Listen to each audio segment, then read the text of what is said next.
தேசிய ஜனநாயக கூட்டணி வேட்பாளர்களை ஆதரித்து பிரதமர் நரேந்திர மோடி ரோட் ஷோ மேற்கொண்டார். தமிழ்நாடு சட்டப்பேரவை தேர்தல் நெருங்கும் சூழலில் பரப்புரை களம் உச்சகட்ட பரபரப்பை எட்டியுள்ளது. இந்நிலையில் கன்னியாகுமரி வந்த பிரதமர் மோடி நாகர்கோவிலில் வேப்பமூடு பகுதியில் இருந்து வடசேரி சாலை வரை சுமார் 1.5 கிலோமீட்டர் தூரம் திறந்தபடி வாகனத்தில் இருந்தபடி ரோட் ஷோ சென்றார். அவருடன் அதிமுக பொதுச் செயலாளர் எடப்பாடி பழனிசாமி, பாஜக மாநில தலைவர் நயினார் நாகேந்திரன் உள்ளிட்டோரும் என்டிஏ வேட்பாளர்களுக்கு ஆதரவு திரட்டினர்.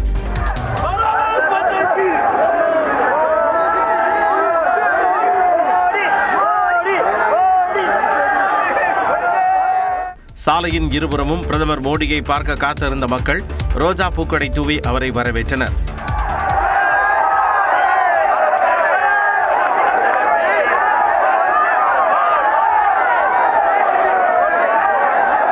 தொண்டர்களை நோக்கி கைகளை அசைத்து பிரதமர் மோடி வரவேற்பை ஏற்றார். இதனிடையே அம்பேத்கர், காமராஜர், அண்ணா, எம்ஜிஆர் ஆகியோரின் சிலைகளுக்கு பிரதமர் மோடி மலர் தூவி மரியாதை செலுத்தினார். மகளிருக்கு 33 விழுக்காடு இடஒதுக்கீடு வழங்குவதை தொகுதி மறுவரையறை என்று சம்பந்தமில்லாத விஷயங்களுடன் முடிச்சு போட்டு நிறைவேற்ற விடாமல் தடுக்க பாஜக முயற்சி செய்வதாக முதலமைச்சர் ஸ்டாலின் குற்றம் சாட்டியுள்ளார். சேலத்தில் நடைபெற்ற பரப்புரை கூட்டத்தில் பேசிய அவர் தொகுதி மறுவரையறை விவகாரத்தால் தமிழகமே கொந்தளித்திருப்பதாக கூறினார். அதிமுக பொதுச் செயலாளர் எடப்பாடி பழனிசாமி மாநில உரிமைகளுக்கு குரல் கொடுப்பது கிடையாது என்று துணை முதலமைச்சர் உதயநிதி ஸ்டாலின் விமர்சித்துள்ளார். வாசுதேவநல்லூர், சாத்தூர், ஸ்ரீவில்லிபுத்தூர், திருமங்கலம் தொகுதிகளில் திமுக கூட்டணி வேட்பாளர்களை ஆதரித்து பரப்புரையில் ஈடுபட்ட அவர் திமுக ஆட்சியில் பல்வேறு திட்டங்கள் நிறைவேற்றப்பட்டுள்ளதாகவும் அதனால் உரிமையோடு வந்து வாக்கு கேட்பதாகவும் கூறினார். ஒன்றிய பாஜக அரசு கடந்த 5 வருஷமா தமிழ்நாட்டுக்குன்னு ஏதாவது திட்டங்கள் கொடுத்திருக்காங்களா? நமக்கு ஏதாவது நிதி ஒதுக்கீடு செய்யறாங்களா? தமிழ்நாட்டை புறக்கணிக்கக்கூடிய ஒன்றிய பாஜக சங்கி கூட்டத்தை நாம புறக்கணிக்கணுமா வேணாமா? மதுரை மத்திய தொகுதியில் திமுக வேட்பாளர் பழனிவேல் தியாகராஜனை ஆதரித்து பரப்புரையில் ஈடுபட்ட முன்னாள் மத்திய அமைச்சர் ப. சிதம்பரம் அரசியல் சாசனத்தை திருத்த முயற்சி நடப்பதாக கவலை தெரிவித்தார். இது திட்டமிட்ட சதி, திட்டமிட்ட மோசடி என்று நான் குற்றம் சாட்டுகிறேன். இந்தியா கூட்டணியின் அனைத்து உறுப்பினர்களும் தேர்தலை பொருட்படுத்தாமல் டெல்லிக்கு சென்று வாக்களித்தார்கள் என்றால் அரசியல் சாசனம் காப்பாற்றப்படும். மயிலாப்பூர் தொகுதியில் திமுக வேட்பாளர் வேலுவை ஆதரித்து பரப்புரையில் ஈடுபட்ட அக்கட்சியின் துணை பொதுச் செயலாளர் கனிமொழி தமிழ்நாட்டில் நல்லாட்சி செய்ததற்கு மத்திய அரசு பழிவாங்குவதாக சாடினார். அதிமுகவுக்கும் பாஜகவுக்கும் ஒரு துளி கூட இடம் கிடையாது என்பதை மக்கள் நிரூபிக்க வேண்டும் என்றும் கனிமொழி கேட்டுக் கொண்டார். திமுகவின் 8000 ரூபாய் கூப்பன் திட்டத்தை நம்பி மக்கள் ஏமாந்துவிட வேண்டாம் என்று பாமக தலைவர் அன்புமணி ராமதாஸ் வலியுறுத்தியுள்ளார். தருமபுரி தொகுதி பாமக வேட்பாளரும் தனது மனைவியுமான சௌமியாவை ஆதரித்து பரப்புரை மேற்கொண்ட அவர் பாஜகவை பற்றி பேசியது எடுபடாததால் திமுக தற்போது கூப்பன் திட்டத்தை கையில் எடுத்திருப்பதாக சாடினார். முதலமைச்சர் என்ன சொல்லணும்? 5 ஆண்டு காலம் நான் முதலமைச்சர் நேரத்திலே தமிழ்நாட்டு மக்களுக்கு இந்த திட்டங்களை கொண்டு வந்தேன் என்று சொல்லுகின்ற முதலமைச்சர், ஐயா எங்களுக்கு ஓட்டு போடுங்க ஐயா, உங்களுக்கு 8000 ரூபாய் கூப்பன் தரேன். முதலமைச்சர் பேசுற பேச்சா? அந்த கூப்பன் என்னன்னு தெரியுமாமா? அது ஒரு வெத்து காகிதம், பேப்பர், அது குப்பையில போடுங்க. போடி தொகுதியில் அதிமுக வேட்பாளர் நாராயணசாமியை ஆதரித்து பரப்புரையில் ஈடுபட்ட டிடிவி தினகரன் ஓபிஎஸ் பரதன் இல்லை, ராவணன் என்று கடுமையாக சாடினார். இந்த கட்சியை வச்சு இவ்வளவு பேர் உழைப்பை வைத்து உச்சபட்ச பலனடைந்த ஒரு நபர் இன்றைக்கு திமுக வேட்பாளராக போய் நிற்கிறார். இந்த பன்னீர்செல்வம் இப்படி ஒரு பாவத்தை செய்யறாரு. திருச்செந்தூரில் பாஜக வேட்பாளர் ராதாகிருஷ்ணனை ஆதரித்து பரப்புரையில் ஈடுபட்ட அண்ணாமலை திமுகவினர் 8000 ரூபாய் டோக்கன் கொடுத்து மக்களை ஏமாற்றி வருவதாக விமர்சித்தார். எல்லா இடத்துலயும் திமுக 8000 ரூபாய் ஏதோ டோக்கன் கொடுக்குறீங்க, அது என்னன்னு கேட்பதற்காக வாய் தகராறுல அந்த சகோதரி சிந்துதாவை அடித்துக் கொண்டிருக்கின்றார்கள். திமுக யார் ரிசர்வ் பேங்க் கவர்னர் இல்ல. குலசேகரன்பட்டினத்தில் 50 ஆண்டுகளுக்கு முன்பு ராக்கெட் ஏவுதளம் அமைக்கப்படவிருந்ததை திமுக தான் தடுத்ததாகவும் அண்ணாமலை குற்றம் சாட்டினார். தொகுதி மறுவரையறை மசோதாவால் தென் மாநிலங்களின் உரிமை பறிபோகும் அபாயம் இருப்பதாக நியூஸ் 18ற்கு பிரத்யேக பேட்டி அளித்த திமுக எம்பி தயாநிதி மாறன் அச்சம் தெரிவித்துள்ளார். நாடாளுமன்ற உறுப்பினர் நாங்கள்லாம் எங்களுடைய கருப்பு ஆடை அணிவித்து எங்கள் எதிர்ப்பினை நாடாளுமன்றத்தில் தெரிவிக்கிறோம். கட்டாயமாக இது இந்தியாவின் ஜனநாயகத்துக்கு எதிரான ஒரு மசோதா. இந்த மசோதா வந்தால் தென்னக மாநில உரிமை அத்துணையும் அழிந்துவிடும். அவசரகதியில் சட்டம் கொண்டு வருவது ஏன் என நாம் தமிழர் கட்சி தலைமை ஒருங்கிணைப்பாளர் சீமான் கேள்வி எழுப்பியுள்ளார். இது அவசரமா செய்ய வேண்டியதால இல்லை. நிதானமாக விவாதித்து செய்ய வேண்டியதில்லை. எப்பவுமே பிஜேபி இப்படி திட்டமிட்டு ஒவ்வொன்றையும் திருப்பும். மற்ற மாநிலம் உத்தரப்பிரதேசத்தில் அவனுக்கு அதிகமாக வந்துடும், மக்கள் தொகை எண்ணிக்கையில் வந்தால் என்ன குறைஞ்சு போயிடும். அப்படி வரக்கூடாதுல்ல. மகளிர் இடஒதுக்கீடு என்ற போர்வைக்குள் நாட்டின் வரைபடத்தை மாற்ற பாஜக முயற்சிப்பதாக சிவசேனா எம்பி சஞ்சய் ராவத் குற்றம் சாட்டினார். चंद्रा बाबू में स्वाभिमान है थोड़ा भी, तो इस प्रकार के डिलिमिटेशन का विरोध करेंगे जैसा स्टालिन साहब कर रहे हैं. தொகுதி மறுசீரமைப்பு மத்திய அரசின் பாரபட்சமான நடவடிக்கை என எதிர்ப்பு தெரிவித்துள்ள தாவேகா தலைவர் விஜய் தற்போதைய நடைமுறையை தொடர வேண்டும் என வலியுறுத்தியுள்ளார்.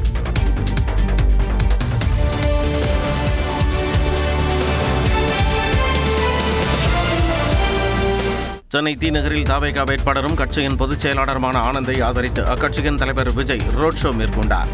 சட்டப்பேரவைத் தேர்தல் நெருங்கும் சூழலில் அரசியல் தலைவர்கள் தீவிர வாக்கு சேகரிப்பில் ஈடுபட்டுள்ளனர். அந்த வகையில் தியாகராய நகர் தொகுதியின் தாவேகா வேட்பாளர் ஆனந்திற்கு விஜய் ஆதரவு திரட்டினார். வழிநெடுகிலும் மக்கள் அவருக்கு உற்சாக வரவேற்பளித்தனர்.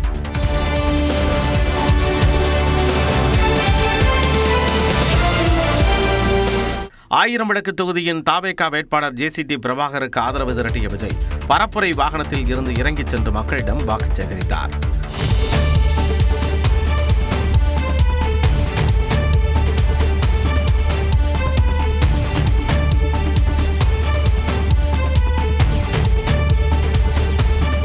வள்ளுவர் கோட்டம் பகுதியில் விஜய்க்கு ஜேசிடி பிரபாகர் எம்ஜிஆர் புகைப்படத்தை பரிசளித்தார். அதேபோல தொண்டர் ஒருவர் பேட் பரிசளித்த நிலையில் வாகனத்தில் இருந்தபடி பேட்டிங் செய்தார்.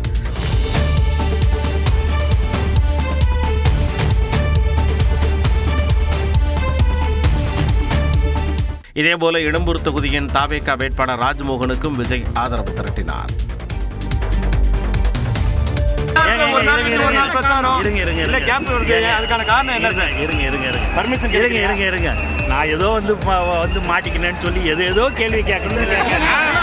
செய்தியாளர்களின் அடுக்கடுக்கான கேள்விகளுக்கு தாவேகா பொதுச் செயலாளர் ஆனந்த் கொடுத்த ரியாக்ஷன் தான் இது. சென்னை தியாகராய நகரில் ஆனந்தை ஆதரித்து விஜய் வாக்கு சேகரித்தார். முன்னதாக செய்தியாளர்களிடம் பேசிய ஆனந்த் வெற்றி வாய்ப்பு பிரகாசமாக இருப்பதாக கூறினார்.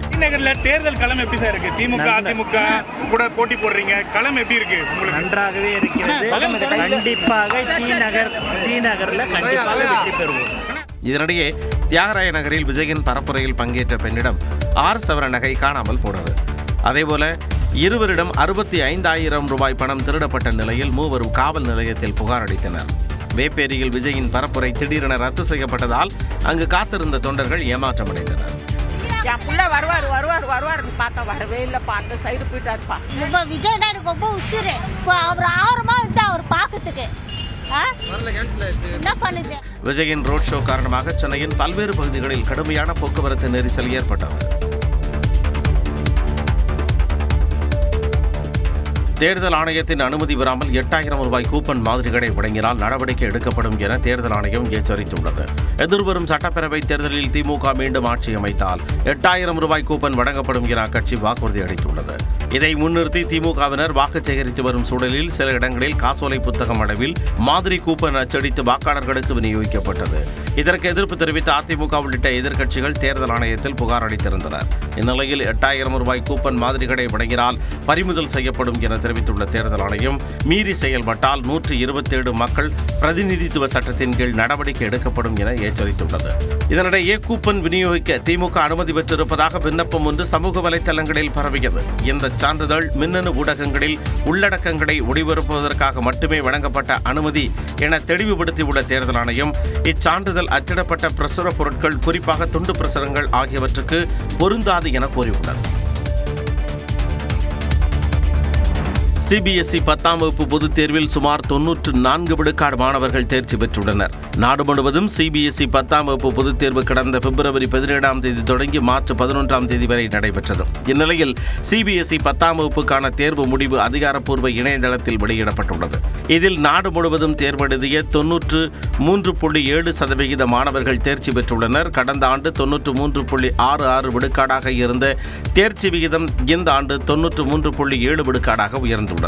தேர்வு எழுதிய 24,71,777 மாணவர்களில் 23,16,008 பேர் தேர்ச்சி பெற்றுள்ளனர். மண்டல வாரியாக ஒப்பிடுகையில் திருவனந்தபுரம் மற்றும் விஜயவாடா மண்டலம் தலா 99.79 விழுக்காடு என்ற தேர்ச்சி விகிதத்துடன் பட்டியலில் முதலிடம் பிடித்துள்ளன. அதைத் தொடர்ந்து சென்னை 99.58 விழுக்காடு தேர்ச்சியுடன் இரண்டாம் இடத்தில் உள்ளது. பெங்களூருவும் 98.91 விழுக்காடு தேர்ச்சியுடன் சிறப்பாக செயல்பட்டுள்ளது. இந்த தேர்வில் 2 பாடங்களில் தேர்ச்சி பெறாத மாணவர்கள் கம்பார்ட்மெண்ட் பிரிவில் வைக்கப்பட்டு இரண்டாம் கட்ட தேர்வில் பங்கேற்க வாய்ப்பு வழங்கப்பட்டுள்ளது. அதன்படி நடப்பாண்டில் 1.47 லட்சம் மாணவர்கள் இரண்டாம் கட்ட தேர்வை எழுத வேண்டிய நிலையில் உள்ளனர். தொகுதி மறுவரையறை மசோதாக்களுக்கு எதிராக வாக்களிக்க எதிர்க்கட்சிகள் முடிவு செய்துள்ளன. மக்களவை இடங்களின் எண்ணிக்கையை 543 850 உயர்த்த மத்திய பாஜக அரசு உத்தேசித்துள்ளது. இதற்காக நாடாளுமன்ற சிறப்பு கூட்டத்தொடர் இன்று தொடங்குகிறது. இந்நிலையில் தொகுதி மறுவரையறை உள்ளிட்ட 3 மசோதாக்கள் குறித்து இந்தியா கூட்டணி கட்சிகள் டெல்லியில் ஆலோசனை மேற்கொண்டன. காங்கிரஸ் தேசிய தலைவர் மல்லிகார்ஜுன கார்கே இல்லத்தில் நடைபெற்ற ஆலோசனைக் கூட்டத்தில் ராகுல் காந்தி, கபில் சிபில், தேஜஸ்வி யாதவ், TR பாலு உள்ளிட்டோர் பங்கேற்றனர். ஆலோசனை கூட்டம் முடிந்து செய்தியாளர் பேசிய கார்கே மசோதாக்களுக்கு எதிராக வாக்களிக்க இருப்பதாக அறிவித்தார். Unitedly we have decided and we'll oppose this bill, but I want to tell you we are not against the reservation. அரசியல் உள்நோக்கத்துடன் மகளிர் இடஒதுக்கீடு மசோதாவை பாஜக கொண்டு வருவதாகவும் கார்கே குற்றம் சாட்டினார். தொகுதி மறுவரையறையை பயன்படுத்தி அதிகாரத்தை கைப்பற்ற மத்திய அரசு முயற்சிப்பதாக குற்றஞ்சாட்டியுள்ள ராகுல் காந்தி, தெற்கு, வடகிழக்கு, வடமேற்கு மற்றும் சிறிய மாநிலங்களுக்கு அநீதி இழைக்கப்படுவதை அனுமதிக்க மாட்டோம் என்றும் தெரிவித்துள்ளார். இது தொடர்பாக அவர் வெளியிட்டுள்ள வீடியோவில் மகளிர் இடஒதுக்கீட்டை நிபந்தனையின்றி காங்கிரஸ் கட்சி ஆதரிப்பதாக குறிப்பிட்டுள்ளார். மகளிர் இடஒதுக்கீடு நமது அரசமைப்பின் ஒரு பகுதி என கூறியுள்ள ராகுல், அரசு முன்மொழிந்த இடஒதுக்கீட்டிற்கும் அதற்கும் சம்பந்தமில்லை என்றும் விமர்சித்துள்ளார். மகளிர் இடஒதுக்கீடு தொகுதி மறுவரையை பயன்படுத்தி அதிகாரத்தை கைப்பற்ற மத்திய அரசு முயற்சிப்பதாக சாடியுள்ள அவர், சாதிவாரி கணக்கெடுப்பை புறக்கணித்து OBC, SC, ST பிரிவினரின் உரிமையை திருடுவதை அனுமதிக்க முடியாது என்றும் திட்டவட்டமாக கூறியுள்ளார். सच्चाई ये है कि अगर जो मोदी जी चाहते हैं हो जाए तो जो छोटे स्टेट्स हैं, साउथ के स्टेट्स हैं और नॉर्थ ईस्ट के स्टेट्स हैं, उनका रिप्रेजेंटेशन कम हो जाए, उनको भयंकर नुकसान होने वाला है और मैं इसको एंटी नेशनल एक्टिविटी मानता हूं. நாடாளுமன்றத்தில் தொகுதி மறுவரையறை மசோதாவுக்கு எதிராக காங்கிரஸ் உறுப்பினர்கள் வாக்களிப்பார்கள் என்றும் ராகுல் காந்தி தெரிவித்தார். தொகுதி மறுவரையறையால் அனைத்து மாநிலங்களின் மக்களவை தொகுதிகளின் எண்ணிக்கையும் சரிசமமாக 50% வரை உயரும் என்று தகவல் வெளியாகியுள்ளது. சிறப்பு நாடாளுமன்ற கூட்டத்தொடரில் மகளிர் இடஒதுக்கீடு மசோதாவை நிறைவேற்ற திட்டமிடப்பட்டுள்ளது. தற்போது மக்களவையில் 543 இடங்கள் உள்ளன. இடஒதுக்கீடு மசோதாவுக்காக இது 850 உயர்த்தப்படுவதாகவும், இதில் 815 தொகுதிகள் மாநிலங்களுக்கும் 35 தொகுதிகள் யூனியன் பிரதேசங்களுக்கும் ஒதுக்கப்படும் என தகவல் வெளியாகியுள்ளது. இந்நிலையில் மக்கள் தொகை அடிப்படையில் இந்த தொகுதி மறுவரை செய்யப்படும் என்றும், இதனால் மக்கள் தொகை குறைவாக உள்ள தென் மாநிலங்களின் தொகுதிகளை ஒப்பிடும்போது வட மாநிலங்களுக்கு ஒதுக்கப்படும் தொகுதிகள் அதிகமாக இருக்கும் என்று கூறி தமிழ்நாடு, தெலுங்கானா உள்ளிட்ட மாநிலங்கள் எதிர்ப்பு தெரிவித்து வருகின்றன. இந்நிலையில் தொகுதி மறுவரையறை செய்வதில் தற்போதுள்ள விகிதாச்சாரமே தொடரும் என மத்திய அரசு தரப்பில் தகவல் வெளியாகியுள்ளது. மேலும் ஒவ்வொரு மாநிலத்திற்கும் சரிசமமாக 50% அளவுக்கு தொகுதிகளின் எண்ணிக்கை அதிகரிக்கும் என்றும் கூறப்படுகிறது. 2011ஆம் ஆண்டு மக்கள் தொகை அடிப்படையில் இந்த நடவடிக்கை மேற்கொள்ளப்படாது என்பதால் தென் மாநிலங்கள் கவலைப்பட வேண்டியதில்லை என்றும் தெரிவிக்கப்பட்டுள்ளது. தமிழ்நாட்டில் தற்பொழுது 39 மக்களவை தொகுதிகள் இருக்கும் சூழலில் 2011ஆம் ஆண்டு மக்கள் தொகை கணக்கெடுப்பின் அடிப்படையில் தொகுதி மறுவரையறை செய்யப்பட்டால் 49 தொகுதிகளாக அதிகரிக்கும். அதே நேரம் மத்திய அரசு தரப்பு தகவல் படி விகிதாச்சார அடிப்படையில் 50% உயர்த்துவதாக இருந்தால் தமிழ்நாடு 59 தொகுதிகள் கொண்டிருக்கும். கர்நாடகா 28 மக்களவை தொகுதிகளை கொண்டது. இது 2011ஆம் ஆண்டு மக்கள் தொகையை அடிப்படையாக கொண்டு மறுவரையறை செய்யப்பட்டால் 41 தொகுதிகளாகவும் விகிதாச்சார அடிப்படையில் 42ஆகவும் அதிகரிக்கும். ஆந்திராவில் 25 மக்களவை தொகுதிகள் இருக்கும் நிலையில் 2011ஆம் ஆண்டு மக்கள் தொகையை அடிப்படையாக கொண்டால் 33 இடங்களாகவும் விகிதாச்சார அடிப்படையில் 37 இடங்களாகவும் உயரும். கேரளாவில் தற்பொழுது 20 தொகுதிகள் இருக்கின்றன. மக்கள் தொகை அடிப்படையில் தொகுதி மறுவரையை செய்யப்பட்டால் 23 இடங்களாகவும் விகிதாச்சார அடிப்படையில் 30ஆகவும் அதிகரிக்கும். ஒடிசாவில் 21 மக்களவை தொகுதிகள் இருக்கும் நிலையில் 2011ஆம் ஆண்டு மக்கள் தொகையை அடிப்படையாக கொண்டால் 28 தொகுதிகளாகவும் விகிதாச்சார முறையில் 31 இடங்களாகவும் உயரும். தெலுங்கானாவில் தற்பொழுது 17 மக்களவை தொகுதிகள் இருக்கின்றன. மக்கள் தொகை அடிப்படையில் தொகுதி மறுவரையறை செய்யப்பட்டால் 24 தொகுதிகளாகவும் விகிதாச்சார முறையில் 25 தொகுதிகளாகவும் அதிகரிக்கும். मैं बिहार राज्य के मुख्यमंत्री के रूप में अपने कर्तव्यों का பீகார் மாநிலத்தின் புதிய முதலமைச்சராக சாம்ராட் சௌத்ரி பதவியேற்றுக் கொண்ட காட்சிதான் இது. மாநிலங்களவை எம்பியாக நிதிஷ்குமார் தேர்வு செய்யப்பட்டதை அடுத்து அவர் முதலமைச்சர் பதவியை ராஜினாமா செய்தார். தொடர்ந்து துணை முதலமைச்சராக இருந்த பாஜகவை சேர்ந்த சாம்ராட் சௌத்ரி முதலமைச்சராக தேர்வு செய்யப்பட்டார். இந்நிலையில் அவர் இன்று பதவியேற்றுக் கொண்டார். ஆளுநர் மாளிகையில் நடைபெற்ற விழாவில் சாம்ராட் சௌத்ரிக்கு மாநில ஆளுநர் சையத் அடா ஹங்னைன் பதவி பிரமாணம் செய்து வைத்தார். இதன் மூலம் பீகார் மாநிலத்தின் முதல் பாஜக முதலமைச்சர் என்ற பெருமையை அவர் பெற்றார். मैं बिहार राज्य के मुख्यमंत्री के रूप में अपने कर्तव्यों का மேலும் ஐக்கிய ஜனதாதளம் கட்சியைச் சேர்ந்த விஜேந்திர பிரசாத் யாதவ், விஜய்குமார் சௌத்ரி ஆகியோர் துணை முதலமைச்சர்களாக பதவியேற்றுக் கொண்டனர். இவர்களுக்கு முன்னர் பாஜகவை சேர்ந்த இருவர் துணை முதலமைச்சராக இருந்தது குறிப்பிடத்தக்கது. அமெரிக்காவுடனான போரை முடிவுக்கு கொண்டுவர பாகிஸ்தான் குழுவினர் ஈரான் சென்ற நிலையில் போர் நிறுத்த ஒப்பந்தம் மேலும் ஒரு வாரத்திற்கு நீட்டிக்கப்படும் என எதிர்பார்க்கப்படுகிறது. இஸ்லாமாபாத்தில் நடைபெற்ற அமெரிக்கா ஈரான் இடையிலான அமைதி பேச்சுவார்த்தை தோல்வியில் முடிந்தது. இதனைத் தொடர்ந்து இரண்டாம் கட்ட பேச்சுவார்த்தையை நடத்த பாகிஸ்தான் தீவிர முயற்சி மேற்கொண்டு வருகிறது. இதன் ஒரு பகுதியாக ஈரான் சென்ற பாகிஸ்தான் ராணுவ தளபதி ஆசம் முனிர் அந்நாட்டு வெளியுறவுத்துறை அமைச்சர் அப்பாஸ் அராக்சியிடம் ஆலோசனை மேற்கொண்டார்.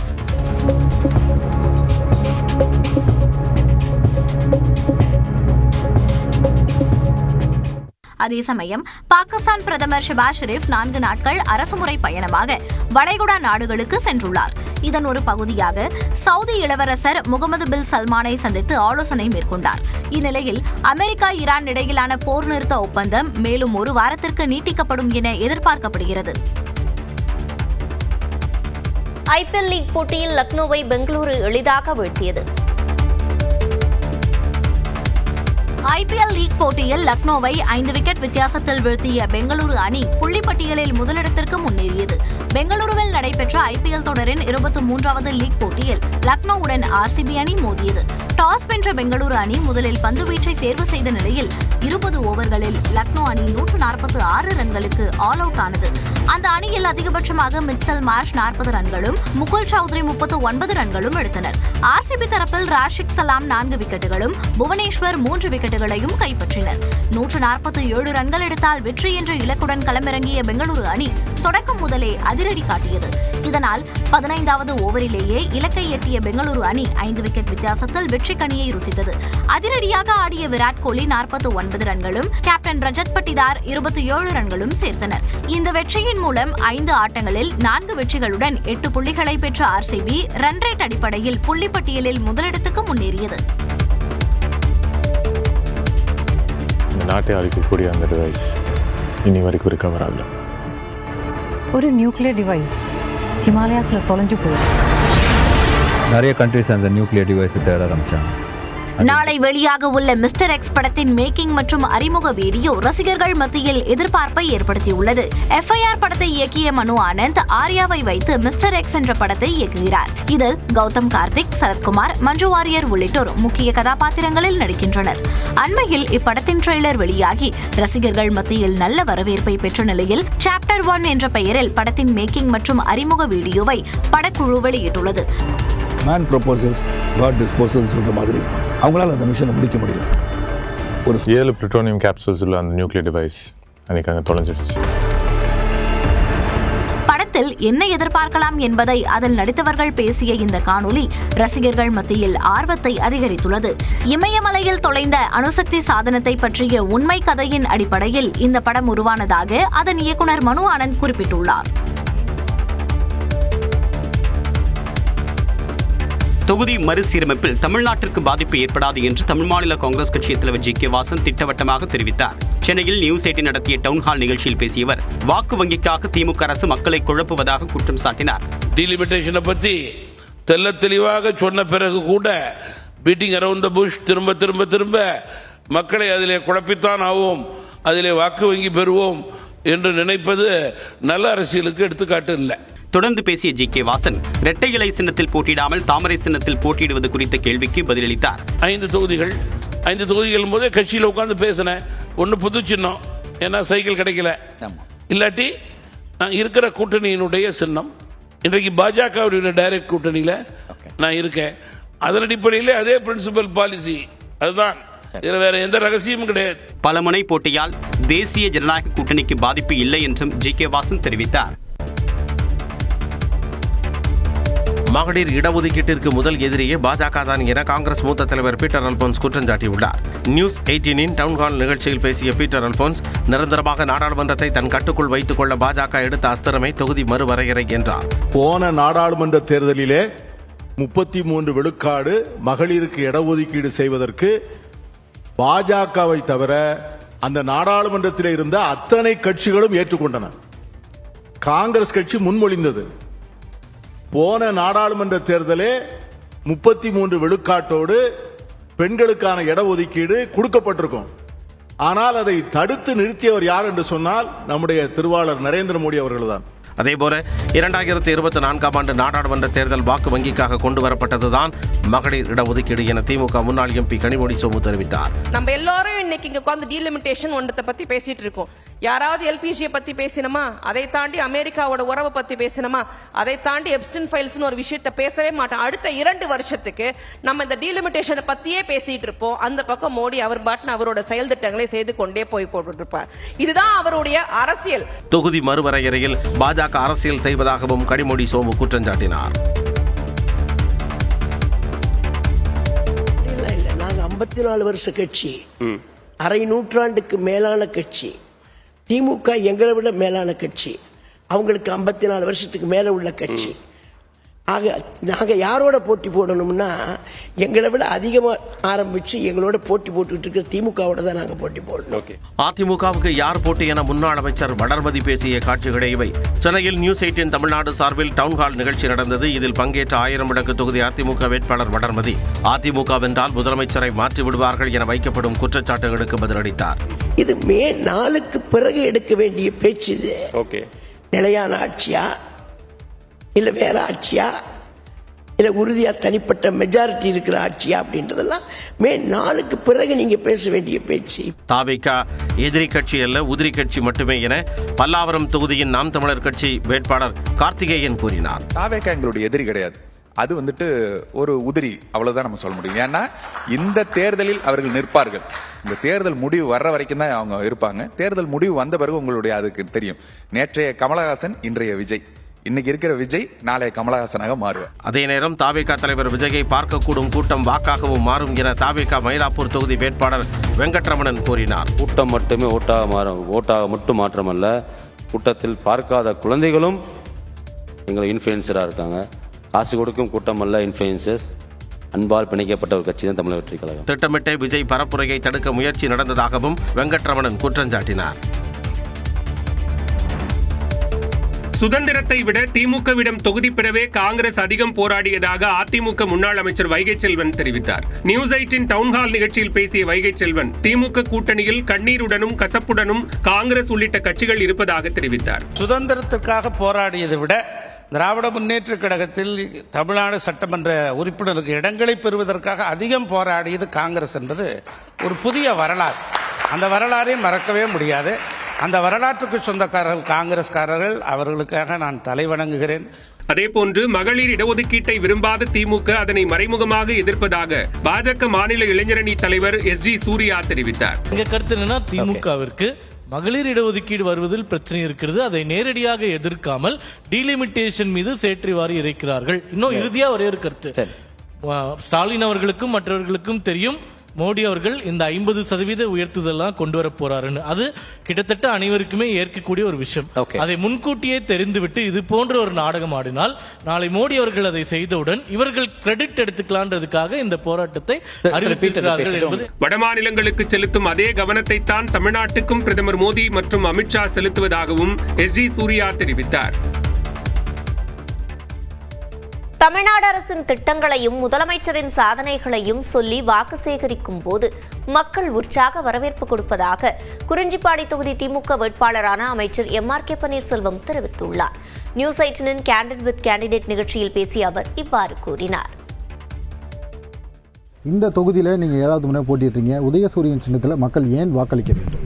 இப்போ அவங்க சொல்லுவது என்பது அவர் எதிர்கட்சியாக குற்றத்தை சொல்ல வேண்டும் என்ற உணர்வாக தான் சொல்கிறாங்க தவிர அவங்களுக்கு வந்து ஆனால் அது போன்ற ரியாக்ஷன் மக்கள் மத்தியில் இல்லை.